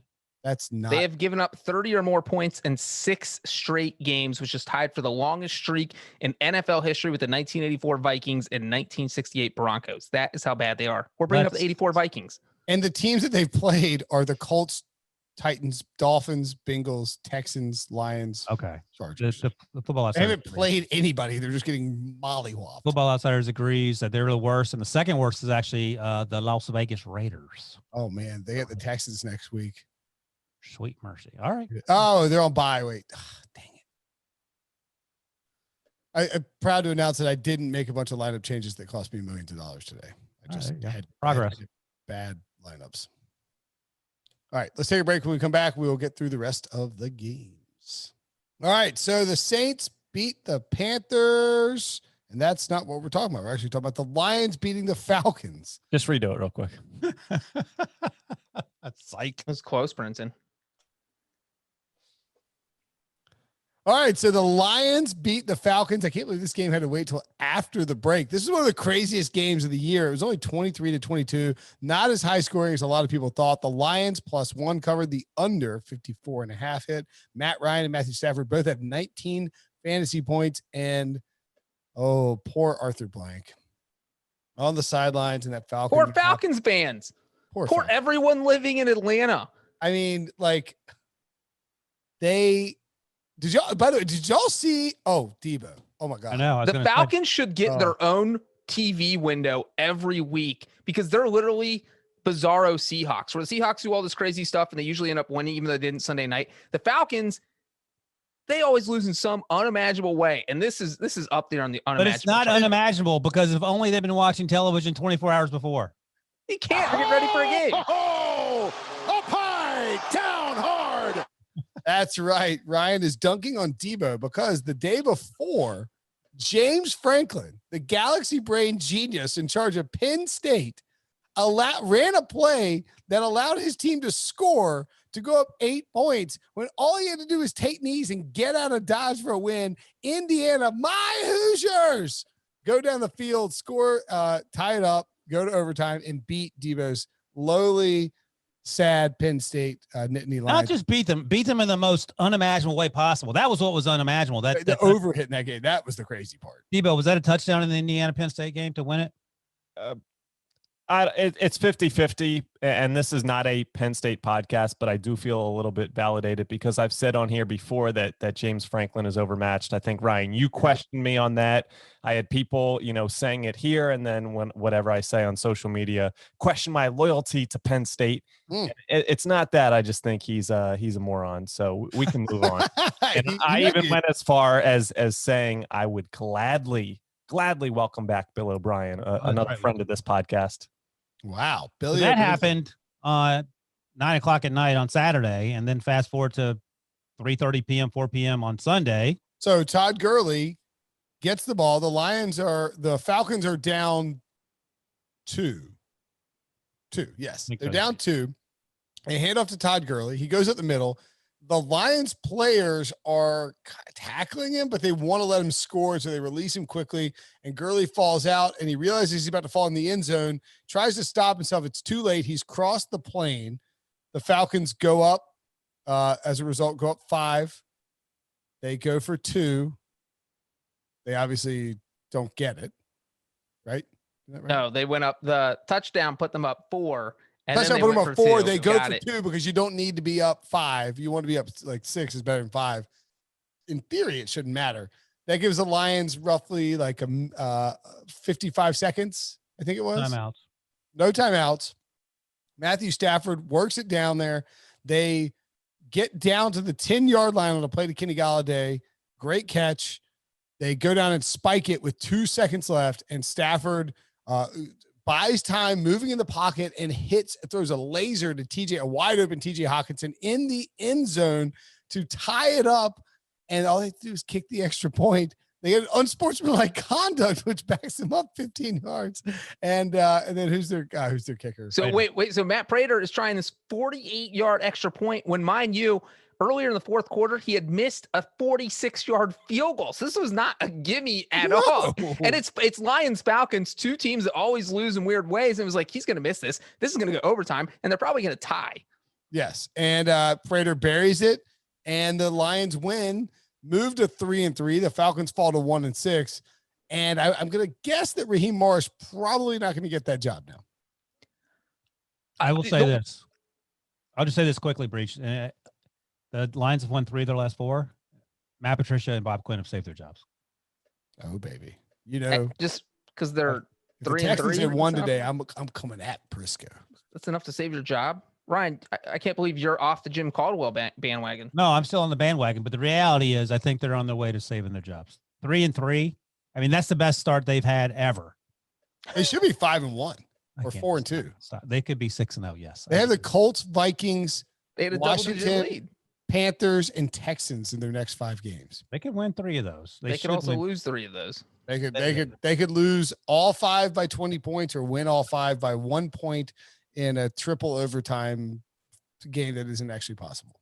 Yeah. So I don't know. I want to. Go ahead, sorry. Well, I just want to slightly defend Todd Gurley. That was real quick. So we're talking about the Penn State game. In the Penn State game, Penn State had a 1-point lead. Literally, all they had to do was kneel the ball, and the game is over. So that's huge difference. Huge difference, because that is bad coaching. In this instance, the Falcons were losing. So let's say Todd Gurley falls at the 1-yard line, and then for whatever reason, maybe the Falcons fumble on the next play. They don't get a touchdown. They lose. Then Todd Gurley gets grilled for not scoring there. So it kind of goes, Lions players were celebrating. No. He should have fallen, because look, you could take 3 knees and kick an 18-yard field goal. Nobody's missing an 18-yard field goal unless there's a bad snap. It's a 99% hit rate. Or your Blair Walsh. And then the other part of that, you could just kneel it once or run up the gut once and let 40 more seconds pass at the minimum. Timeouts too. Right. So he didn't do the right thing, but it wasn't the same situation as the Penn State game, because the Falcons were losing and they did still need to get some points to win. So the whole point of the Penn State comparison was one that we want to dunk on Debo. Oh, I dunk on Debo. I'm glad it happened. It moves things along. If you know what I'm Who saying. would have thought the Nittany Lions, it would work against them and then work for the Lions? Maybe they can hire Dan Quinn. Penn State. Yeah. No comment. Yeah.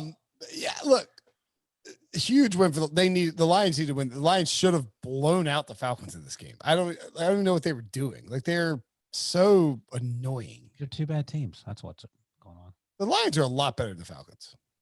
Yeah, because the Falcons are one of the worst teams in football. The Falcons are terrible. 500. The Falcons going to draft Trevor Lawrence? If they get the opportunity, they better. Yeah. Justin Fields too. Yeah, they probably have a good look at either one of them. All right, moving along, unless there's something else. I will say this. Kenny Galladay is really, really good. So good. TJ Hawkinson is really, really good. Mm-hmm. This Lions, I don't know why. DeAndre Swift is really good.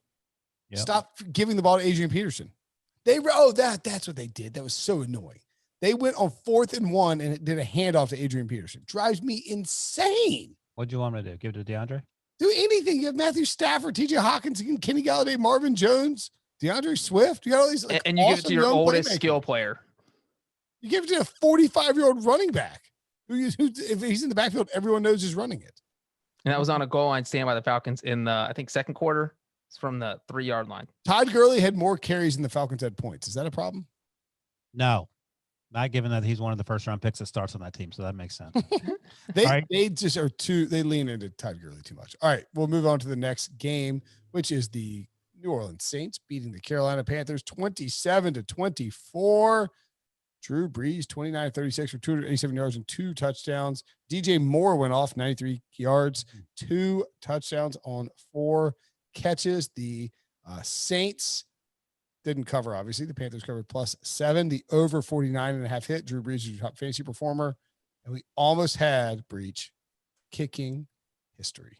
Brenton, I had the champagne bottle ready, man. It was coming out of the 2-minute warning. The bottle sitting on my desk. I'm thinking, if there's a kicker, we're indoors. It's Joey Sly trying a 65-yard field goal. Now, if you didn't watch this game and you are wondering why in the hell were the Panthers trying a 65-yard field goal at the 2-minute warning in the fourth quarter, the situation is that it was 4th and 19 because Teddy Bridgewater took a sack. They're at the Saints horrible sack. They're at the Saints 47-yard line. So you can't punt because you might not get the ball back. Your options are go for it on 4th and 19. Or if your kicker and your special teams coach say, hey, you know what? We actually hit this in warm-up, so we think we could do this right now. Why not do it? And I know the Debo logic with Jake Elliott was, hey, it's never happened in NFL history. Why would you even give your kicker a chance? Well, they sent him out there, and Joey Sly hit this 65-yard field goal so perfectly, except he only hit about 99.9% perfectly because he missed. It was by about 3 inches short. It looked like it was going in. When it left his 3 foot, inches. it was like, dead oh my God, center. I was like, that's good. He made that. It did not waver off dead center. It's like when you stripe a drive in golf and it feels perfect. It's like you hit it so well you don't feel it. I would imagine that's what it felt like coming off his foot. It's the best feeling in the world. Breach, I'm guessing 99.9% of the way you thought it was going in. So as soon as he hit it, like you could just, he just jacked it. And like, I'm sitting in my office chair. I jump up with my hands there. I'm like, oh my God. I am literally like thinking about, I got to write this record breaking story. This is insane. And then then the refs just look at each other and they had to think about it real quick. Cause it went like right under the crossbar. Shaved the crossbar. And then they went, and there were 2 Panthers players with their hands up in the air. And then the refs went, no good. And I was like, that couldn't have missed by much. And they showed the alternate angle where it missed literally by Ryan said by like 3 inches. That was absolutely insane. And maybe not the most exciting part of the game, but it was up there. This was actually a pretty entertaining game all around. Here, Breach, don't say the answer because I actually forgot. Brenton, what is the record and who holds it for longest field goal? Can you give me a year? I guess it would be somebody in Denver, obviously. It was Jason Elam. That's what I thought the answer was. He broke it originally, but now it's the year's 2013, and it was in Denver. Oh, it was in Denver. I didn't know that. We mentioned him on this podcast. Yes, it wasn't a Denver kicker though. Very recently. It was a Denver kicker. He was a Denver kicker. Well, Was it Brady trying to give you McManus? bad hints. Wait, what did he play for the Broncos at that time, Breach? It's Okay, sorry. Wait, hold on. Was it a Broncos kicker or no? Yes, but it was a not Broncos kicker. And like Debo said, we've already mentioned him on the podcast once. And it's not Jason Elam. Telling me yes or no. Yes. It was a Broncos kicker. Yes. 2013? Not Jason Elam. He had it previously. That's who I guessed. It's in between Elam and McManus. Do you want a twist to this, Brinson? Yeah. Don't let Brinson Google. You actually wrote the story on CBSSports.com about him breaking the record. That's terrible. You stole Breach's traffic on that, and you can't even remember who it is. I don't think Breach was with us then in 2013. He was with us. He was everywhere forever. Is it I had no idea. I don't remember. Matt Prater? Yes. It is Matt Brady. Nice. And just to give you an idea how crazy these, so I had Prater my hands up the whole time. Don't even try to act like you guys are so disappointed I got that. I didn't remember. I'm impressed, Brinson. I'll be honest. What were you saying, Breach? So Prater hit that 64-yarder in December 2013. Since then, so the last 7 years, there's only been 3 kicks attempted that were 65 yards or longer, and none of them really came close. One of them was even by Justin Tucker, but he fell like 5 yards short, landed in the middle of the end zone. Team returned it. So this rarely happens. But yep, it was Matt Prater, 64 yards against the Titans, 2013. I'm looking for that. Good job, Brinson. I'll shoot you the link to the story. Look, Matt Prater makes 64-yard field goal. Matt Prater smoked a 64-yard field goal. Look, that's right. We used to do those things. That's funny. Look. By the way, before we move on this game, I love Teddy Bridgewater and how he fits in Carolina. I love Matt Rule and I love Joe Brady. They're Panthers are good. We talk about Matt Patricia saving his job. I mean, Carolina is a much better team than the Lions, even though they're currently 3-4, because we all expected them to be the worst team in football, even worse than the Jets. I think if you were looking around at like rebuilding, yes, the Bengals are in great shape because they have Joe Burrow, and you feel good about the Chargers with Justin Herbert, and we don't know what Tua will do yet with the Dolphins, but like you have to feel pretty good about what the Panthers did this offseason. And the defense was a big issue. That defense is young. Like Jeremy Chin is playing out of his mind. Ryan Burns is a monster. Ryan Burns had the strip sack on Drew Brees. Derek Brown's going to be good. There are a lot of reasons to be excited about what they're doing. I think if you're a Panthers fan, you're very optimistic about the future. Yeah, fingers crossed. What about the Saints? They are now 4-2. And I gotta be honest. It feels like they're just way worse than the Buccaneers, but they're just right there with them. I'll say the crazy thing. I thought when Michael Thomas and Emmanuel Sanders got ruled out, in my head, I was thinking the Panthers might win this game. Like, who's Drew Brees going to throw to? And I didn't think, because they've had trouble scoring points for the past few weeks just because Drew Brees is so old. The offense just doesn't run as efficiently as it used to. And I thought Brees came out and had a fantastic game. He played a lot better than I thought he would, but also helped that Alvin Kamara was pretty much unstoppable and was single-handedly running that offense because he had 83 rushing yards and 65 receiving yards. Freaking good. Yeah. Like you watch him run in the open field, it is incredible to watch. Are they Panthers could not tackle him? By the way, Sean Payton. Carolina or New Orleans? New Orleans. Are they a playoff team? The Saints? Yeah. Yeah. Okay. They can get squeezed, but I think we'll know in 3 weeks. They have the Bears, Buccaneers, and 49ers. There we go. Ooh. That's rough. They could lose all three of those. Bears, Buccaneers, 49ers. Bears. Especially if they play the Bears defense without Michael Thomas.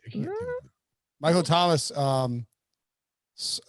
there's a situation where like apparently Michael Thomas apparently wanted to trade. Mike Florio, Pro Football Talk reported that, and then Sean Payton went on Twitter and said insiders on the outside where they belong in response to a Bleacher Report tweet about it. And then Florio doubled down on Sunday Night Football, I believe, and said that the Thomas thing was like Thomas's agent, or you just signed a contract. What do you do? What do you want to trade for? What is happening? Yeah, I will say this though. Florio doesn't usually. I don't think Florio is full of it. I think right. I would be more inclined to believe that a 20-something angry about how things are going. Maybe because he got benched for the fight or whatever. I don't know. But Florio's whole point was it's not. The Saints aren't trying to trade Michael Thomas. Michael Thomas is annoyed and wants to be. That I could believe. Where do you think you're going, buddy? You had walked in. Remember the Jets?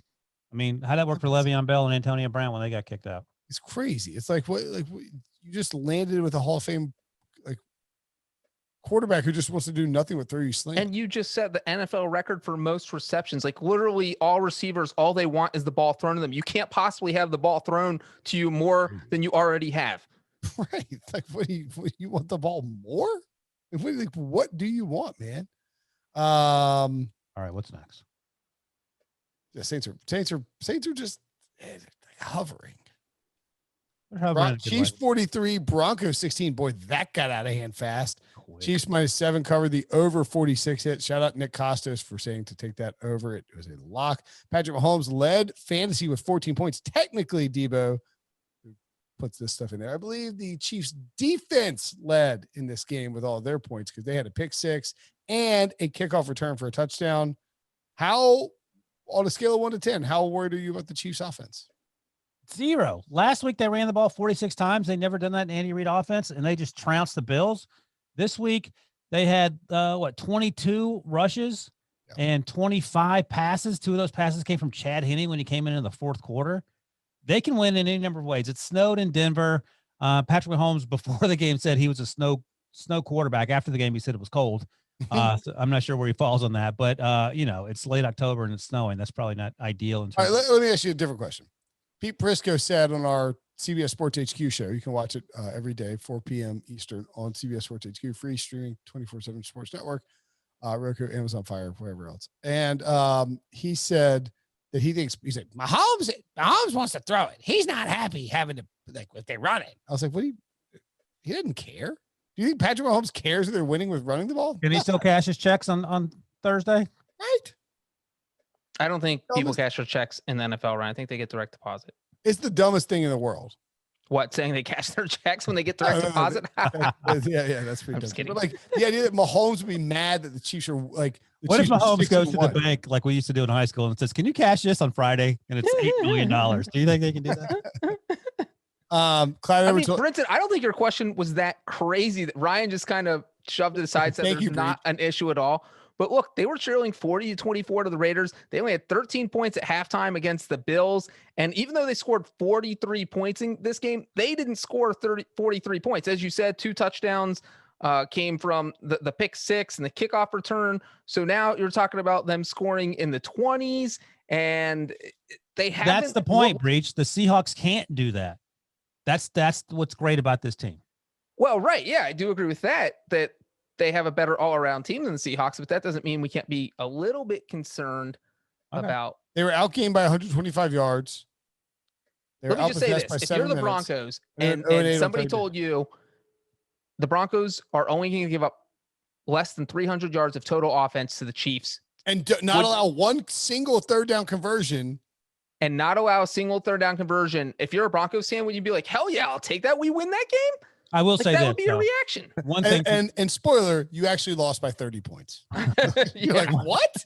One thing to note, and this is something that I haven't seen a lot in the Patrick Mahomes era. He got hit a lot, and that doesn't happen a lot, and that is a concern. I don't know the state of the offensive line because I was watching all the games at once, so I don't know if guys were out or whatever. But he was getting hit. Bradley Chubb was getting after him. Malik Reed was getting after him, and he wasn't happy about it. And that's something that will certainly, affect any quarterback. And Brenton, you mentioned the 0 third down conversions, 0 for 8. Here's your fun fact for the podcast. The Chiefs pulled off the second largest win since the NFL-AFL merger for a team that did not convert a single third down in the entire game. They won by 27, second place to only your Panthers, who beat the Colts by 32 in 2011 without converting a single third down. 2011, what game was that? Cam versus Curtis Pander. Cam. Oh, you knew it, man. That's exactly what it was. Packers 35, Texans 20. This game was not nearly as close as the score would suggest. The Packers -3 covered. I've really got to stop doing this, guys. What? 2 weeks ago, I said this. I was like, the Steelers. It's too obvious. It's too obvious that they're going to beat the Browns by more than 3. And this week, I was like, it's too obvious the Packers are going to beat the Texans. Like those are 2 free money games. So I'm sorry. That's 2 I whiffed on. Packers cover that easily. The under 55.5 somehow managed to hit. Rodgers went nuts. Aaron Rodgers, 35 fantasy points. Davante Adams went nuts as well. 31 fantasy points for Davante Adams, who ended up somehow didn't have the most receiving yards on the day, but had 13 catches for 196 yards and 2 touchdowns. Rodgers threw 4 in total. 98% of Deshaun Watson's statistics come in garbage time. It is wild. He doesn't do, I'm not blaming him. Like I sort of blame the defense and just the general team. He doesn't do anything until that Texans team is down 28 points. Well, I mean, you think having someone like Trey Hopkins might help? Just throwing that out there. Just spitballing. Yeah. And I will say this. I mean, the Texans are not a good football team. Romeo Cornell kicked a couple times late in the game where they should have been going for it. Like, I don't know what you're doing. He's down 3 scores. He kicked on 4. I was like, come on, my man. What's up? And I'll say this again. I'll reiterate what I said earlier. Aaron Rodgers no-shows when the game's on hand. He's like, I'm done. I'm not even going to try. He had a chip on his shoulder all week, and he took it out of the Texans. He and Davante Adams. They actually without Aaron Jones. Aaron Jones was out. Jamal Williams ran the ball really well, and he had over 100 total scrimmage yards. There was some chatter that A.J. Dillon might be the guy. He had 5 carries for 11 yards. Yeah, they need Aaron Jones eventually back, like for the playoffs and next week. Where are they in the NFC? NFC title game, Packers, Bucs. You got Bucs. Bucs got a defense. That would be the same thing that happened last year when the Packers got steamrolled by the 49ers, and then the NFC title game, we're like, oh, maybe they could win, and nobody thought they were going to win. That was literally the premise of my Sorting Sunday pile last week. Who's winning the NFC title game between the Packers and the Seahawks? I'll take the Seahawks, but who's winning the NFC title game between the Bears and the Eagles? No one. The Eagles by 50. Me. It's not me. Viewers at home. Yeah. All right. What else? Randall Cobb, top receiver for the Texans, 8 catches, 95 yards. Brandon Cooks, 7 for 60. Will Fuller caught a touchdown. Turns out a healthy Will Fuller is really good at getting into the end zone. There are a lot of bad teams in the football. In football, the Devontae Texans are giving Adams away had a top career 5 high. or top 10 pick to the Dolphins. That's insane. That's true. I saw our buddy Lance Zierlein tweet this out, but Jack Easterby and Bill O'Brien over the past 9 months. Easterby is the president of the Houston Texans. He's He's the new guy in charge. Right. Son of a preacher man. They have effectively obliterated the Texans' chances to be competitive in the near future with their trades and signings. It's unbelievable how bad. And the man got a new title and a raise. Yeah. Easterby, the other one got fired. You know, crazy thing from this game real quick, the Packers went 7 of 12 on third downs. All 7 conversions were completions. Devontae Adams. Adams is a bad one. Texans-Jaguars are 2 weeks, by the way. That sounds like fun. Someone's got to win. Can they put it in prime time? That's all I ask. Flex it. It's Sunday Night Football. Yes. All right, let's go. What do you got? Oh, and I am told, according to sources. Mm-hmm. Oh, baby. DeAndre Hopkins is coming on the All Things Covered podcast with Bryant McFadden and Patrick Peterson this week. Nice. He will be asked, and I bet he'll answer about Bill O'Brien and the 1-6 Texans. The Cardinals just beat the Seahawks. They're 4-2. The Texans are 1-6. Hopkins is going to be peacocking on that podcast, so make sure you subscribe to it on Apple Podcasts and anywhere else you get your podcast. It's a great show with our buddy B-Mac and his cousin Pat P, who may be podcasting a lot in the future. What does that mean? He wasn't that good. Shadow DK Metcalf on 42 routes tonight, 86%. How do you have that number? Because I'm the leader of the Patrick Peterson fan club at this point. Wait, where'd you Whoa, Debo just dunked on you. Shadowed. Where'd you get that? Next Gen. Shout out Next Gen.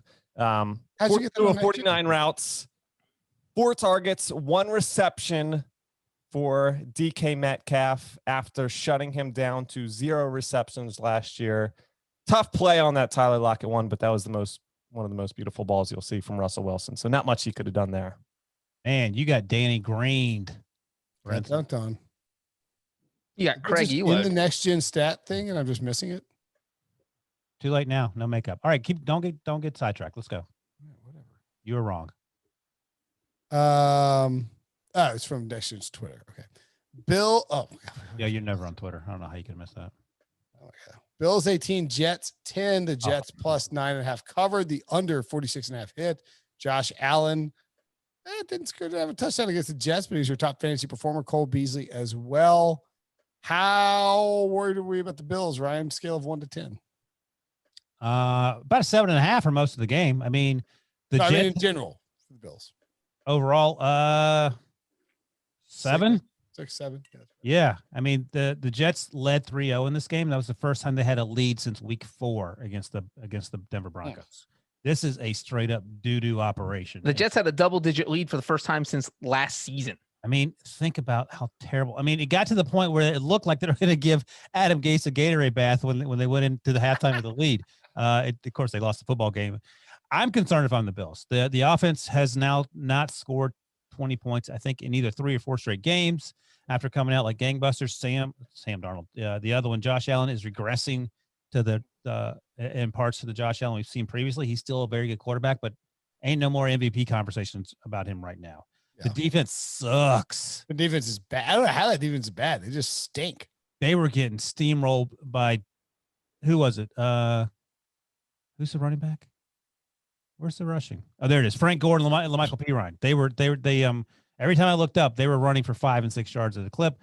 Sam Darnold had 2 picks. I don't know what to make of that just because this team is so bad. And I still think Adam Gase is getting fired before the season's over. I mean, the Bills are still 5-2, so we're not like, this is not a full blown panic. And they have beaten the Jets twice, and it is divisional games the second time around, a little bit tougher. It's hard to cover those games. Those games typically aren't very high scoring, except for the Browns and Bengals. But I mean, you need to take care of business against the Jets. This is the worst team in football, and you can't let them hang around like that. You need to slaughter them. Great that they won, but it's not a convincing win. Is next week score a single touchdown? And that's really the crazy part is that it's not even so they didn't punt at all. They were the first team, I think. What's that we have? Yeah, they're the first team since 1941 to win a game without scoring a touchdown or punting. And here's the Bills went up and down the field. So that was the weird part. They got into the Jets territory on every single possession. So like the Jets literally didn't stop them a single time, except Buffalo couldn't move the ball once they got in New York territory. It's like they hit a brick wall because they attempted 8 field goals, which is the second most field goal attempts in a game in NFL history. And so that's your problem. It's your red zone offense. There's always something new with the Bills. You know, we've been talking about their defense. We've been talking about Josh Allen regressing the mean. Well, now the red zone offense looks bad. So it does seem like they have a new issue every week. So maybe our concerns by the way, should be Ryan, high. over under 165 yards for the Jets, total yards for the Jets in the second half. God, that sounds like a lot. It must All right, be fine. Over under 125 total yards for the Jets in the second half. Must be over. No, it's under. They had 4 yards in the second half. You should have kept going down. 12 yards over under. 8 in the second half. You should have done 50. I was trying to go with the big numbers, and Wilson would go over. You know what? Also, the crazy part here is that Adam Gase finally gave up play calling, and it was the one game where the Jets shot out to a 10-0 lead. I know.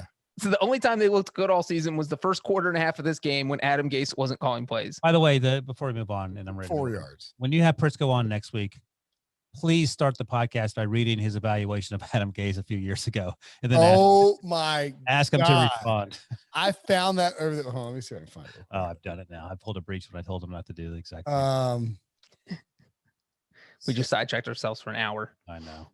I'm going to literally have to go straight to the hotel and drive home 4 hours. Not a wink of sleep. Sorry, we already checked you out, Mr. Wilson. Your back's on the curb. I won't find anyway. He wrote that like Belichick, that Adam Gase could be the next Belichick in his 2017 coach rankings. It's one of the worst articles you will ever read. A few years from now, he might top this list when Belichick retires if he can keep it going forward. He started by saying he is a star in the making. Yes, he had 8. Adam Gase, Dolphins. He is a star in the making. Gase took over the Dolphins last season. He got a team hardly stacked with talent to 10-6 and into the playoffs. He has great give and take with his players, knowing when to push and when to pull back. He's also a great offensive mind, which you need in this league today. One more thing, he is a maniac when it comes to working, which can be seen in his preparation. A few years from now, he might top this list when Belichick retires if he can keep it going. Number 9, Bruce Arians. I think Prisco is not a general manager in charge of making any coaching hires. Bill O'Brien was 10th. Or is he pulling the strings in New York, and that's the reason Gase still has a job? Possible. All right. That's my theory. That's my my theory. theory. So let's do our winners and losers. And Breach, will start with you. Am I doing a winner or a loser first? Usually we start with the winners. That's why it's called winners, losers. Don't try to get cute now. We're almost there. Wilson, my God. We're going to be way under 2 hours, which is a shocking turn of events for this podcast. My winner is the Cardinals because, look, did Cliff Kingsbury make some incredibly dumb decisions? He did. Why would you ever kick a field goal on second down? But you know what? They won, so no one's going to remember that in 2 weeks. Everybody's going to remember it tomorrow and the next day and probably the day after that. But after that, they're just going to look at the standing and say, you know what? The Cardinals beat the Seahawks back in week 7. So the Cardinals and Cliff Kingsbury are my winners. And Cliff's handsomer than Ryan. I'm going to go with Justin Herbert. I think I've had Justin Herbert in previous winners, even when they lost. They finally won. Justin Herbert finally got his first win. They're 2-4. But more importantly than that, the Chargers did the right thing. They took Justin Herbert 6 overall when I and everyone else thought they should take anyone else, whether it be Tua, whether it be someone like Isaiah Simmons. I mean, it was a slam dunk right decision based on what we've seen so far. And it's maybe make Tom Telesco your winner. Tom Telesco, way to go. Well, I mean, Justin Herbert's actually playing much better than he did. So a combination of Tom Telesco, Anthony Lynn, Pep Hamilton's the quarterback's coach, and of course, Justin Herbert. Way to go, guys. For my winner, I'll take Jimmy Garoppolo. Rolls into New England for a revenge game and takes out the Patriots, blast them. He should be the guy starting for the Patriots right now. He should be where Cam Newton is. He never should have been traded. If Bill Belichick knew he was leaving, if he knew Tom Brady was getting out of there, you should have kept Jimmy G. You'd be winning with Jimmy G. You could have built around him. Instead, Jimmy G's lighting it up in San Francisco. Played pretty well in this game. Deebo Samuel, also a smaller winner. Revenge game for him too. I agree with that, Ryan. Breach, how about a loser? My loser is a team that basically has been a loser in perpetuity for all of time. The Atlanta Falcons. They find a new and amazing way to lose every week. And now I just tune in because it's like watching a funeral, except there's fireworks at the funeral and margaritas are being served. It's fun for everyone except for the person in the casket, which in this case is the Falcons every week. By the way, this Falcons funeral every week. Wait, was that a funeral filled with margaritas? And well, he's saying it's just so crazy. It's like, it's sad for one group and then exciting for everyone else. And this funeral, a Falcons funeral every week, involves dropping the casket every single time and the body falling out. And you're like, oh my God, it happened again. And that's giving up a 25-point lead every single week. My loser, the Dallas Cowboys. And like the cadaver is like has no pants on. Right. The guy falls out. Why not? He's a tiny whitey. He's just like rolling out of the thing. Bernie Lomax. There goes Bernie Lomax. That's right. My speaking of Bernie Lomax, my loser, Dallas Cowboys. They are not America's team. They are not even Dallas's team at this point. I don't know what they are. They are so many things going wrong with them. You could argue that inside that loser tag this week, the real winner is Dak Prescott because he's going to get paid unless he get the first or second overall pick. So bad news for the Cowboys. I don't know how you fix this anytime soon. Go bid. By the way, we did a like, is Mike McCarthy on the hot seat? Discussion because the Cowboys are terrible, and that's a reasonable thing to have. I got a text from Prisco. It's like, pick six idiots talking about McCarthy getting fired. It's like, what? First of all, we didn't do that. Nobody said he should be fired. Second of all, he can't win any games. He's on the hot seat. And then Pete got a text from an NFL personnel guy this week who's like, McCarthy could be on the hot seat. He's like, I agree. It's like, yeah. Pete. Maybe Aaron Rodgers was on to something. A breach bot was going to be my loser, or Jerry Jones was going to be my loser because he lost control of the breach bot. But since you took the Cowboys, I will instead say that I am my own loser. That's right. Me. I am the loser. And here's why. The top team in the AFC, there are two fan bases who are on me this year. Yes. The top team in the AFC, the Steelers. And the top team in the NFC, the Bears. And those are the two fan bases who are all over me this year. Bears fans are laughing their asses off at the fact that I picked them to be last in the division. All of us did. I'm picking them to win every week just out of spite. And Steelers fans, look, I was wrong on the Steelers. That's on me. I was wrong. Steelers good. Still finished last. The big Ryan, are you going to hold a grudge? No, this is picking him to go last was dumb. I got a little too up in my Bengals feelings, but the Bengals could be. It's not that crazy. Yeah. Okay. Keep talking yourself into this one. Talking me right back into it. So yeah, I mean that's look, those two teams 7 weeks in are in very good shape to make the playoffs, and that's going to be egg on my face, and people bring it up every single week, every 15 minutes or so. You know what? For Steelers fans and Bears fans, it's for you. What a big jam! Yes, Breach.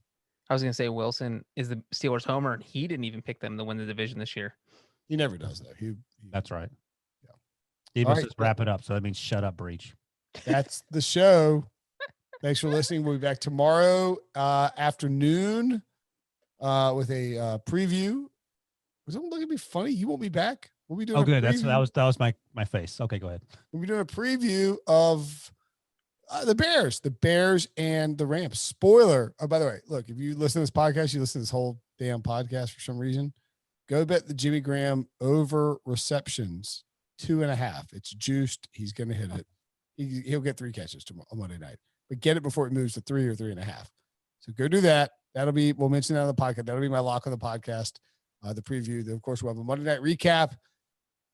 It's time is a flat circle and it's full of podcasts. So see you guys later.